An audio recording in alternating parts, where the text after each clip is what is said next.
नमस्कार दोस्तों, मैं हूं दीपक बरथे और आप देख रहे हैं प्रदेश की आवाज। तो आइए बात करते हैं आज की कुछ खास खबरों की। प्रदेश कांग्रेस अध्यक्ष श्री जीतू पटवारी की पत्रकार वार्ता।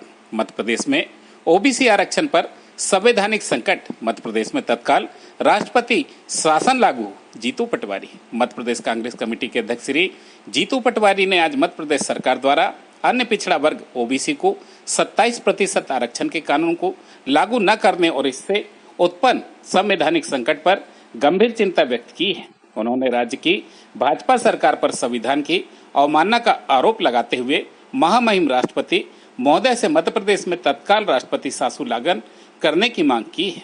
श्री पटवारी ने बताया कि 8 मार्च 2019 को तत्कालीन कांग्रेस सरकार ने ओबीसी आरक्षण को 14% से बढ़ाकर 27% करने के लिए अध्यादेश जारी किया था।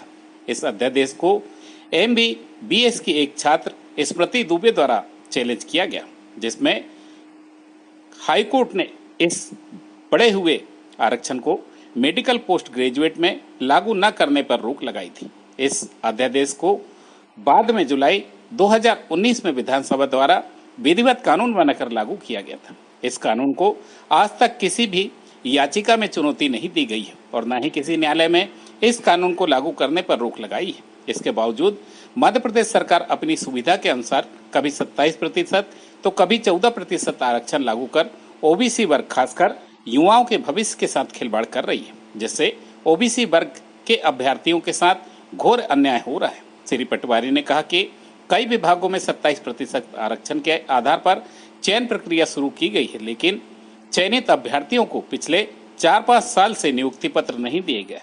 हाल में ही जनवरी 2025 में मध्य प्रदेश कर्मचारी चयन मंडल द्वारा शिक्षक भर्ती के लिए जारी विज्ञापन भी केवल 14% आरक्षण उल्लेखनीय किया गया था, जो विधानसभा द्वारा पारित कानून का खुला उल्लंघन है। यह संवैधानिक व्यवस्था के खिलाफ है। इसमें एडवोकेट जनरल की राय का हवाला देते हुए सरकार चयनित अभ्यर्थियों को नियुक्ति पत्र देने से इनकार कर देती है। श्री पटवारी ने जोर देकर कहा कि मध्य प्रदेश सरकार ने हाईकोर्ट और सुप्रीम कोर्ट में स्वयं स्वीकार किया है कि राज्य में ओबीसी की आबादी 50% से अधिक है।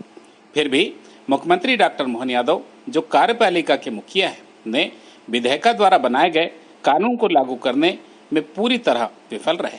यह एक गंभीर संवैधानिक संकट को दर्शाता है, क्योंकि संविधान के अनुसार कार्यपालिका को विधायिका द्वारा पारित कानून को लागू करना अनिवार्य है। श्री पटवारी ने कहा कि भाजपा सरकार का यह रवैया ओबीसी वर्ग के साथ विश्वासघात है। यह केवल चुनाव के समय ओबीसी समाज को लुभाने के लिए बड़े बड़े वादे करती हैं, लेकिन वास्तव में उनके अधिकारों को कुचल रही है। हम मांग करते हैं कि इस संवैधानिक संकट को देखते हुए मध्य प्रदेश में तत्काल राष्ट्रपति शासन लागू किया जाए और ओबीसी आरक्षण कानून को पूर्ण रूप से लागू किया जाए। मध्य प्रदेश कांग्रेस इस मुद्दे को ओबीसी वर्ग के साथ कंधे से कंधा मिलाकर खड़ी है और उनके हक के लिए सड़क से लेकर संसद तक संघर्ष करने को प्रतिबद्ध है। प्रदेश की आवाज के लिए दीपक बर्थे की रिपोर्ट। और संविधान का जब बाबा साहब अम्बेडकर की अध्यक्षता में संविधान का निर्माण हुआ, उसकी जो मूल भावना थी कि हर भारत के नागरिक के मौलिक अधिकार के साथ साथ राजनीतिक, आर्थिक और सामाजिक समानता की जो संविधान की मूल भावना है, वो प्रैक्टिकली देश में एक जैसी गांव, पंचायत, मोहल्लों से निकलकर सभी को न्याय मिले, इसकी ताकत संविधान का हर नागरिक को थी।